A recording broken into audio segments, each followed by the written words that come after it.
सोबोदेरो मां रिपोर्टर ज़हूर हुसैन यामड़ो जी ख़बर मूजिब अॼु न्यू इकरा ते करियर काउंसलिंग प्रोग्राम थी गुज़रियो, जंहिंमें महिमान ख़ास chief guest AD BBSHRDB madam Benazir Bhatti साहिबा, उस्ताद Lalan Channa, bank Al Habib manager Saddam Hussain Abbasi, professor Jawar Hussain Hattar, doctor Mouj Ali Memon, PPP ladies wing taluka Sobhodero जे सदर समीना इरशाद चन्ना, उस्ताद मोहसन शाह ऐं रब ॾिनो मला प्रेस क्लब सोबोदेरो जे साफ़ियुनि औरंगज़ेब पीरज़ादो ज़हूर हुसैन यामड़ो शिरकत कई। उन प्रोग्राम में तमामु वॾे अंग में शागिर्दनि ऐं शागिर्दियाणियुनि शिरकत कई।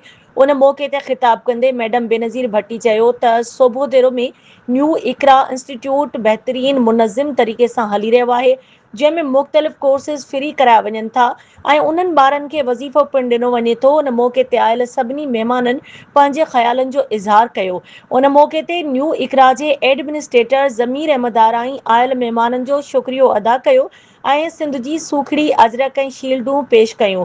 न्यू इकरा जे प्रिंसिपल मैडम बाबरा अज़ीज़ मेमण, मैडम सानिया गुलाल ऐं फलक सूमरो शागिर्दनि जी हौसला अफ़ज़ाई कंदे उन्हनि खे इनामात ऐं शील्डूं पेश कयूं।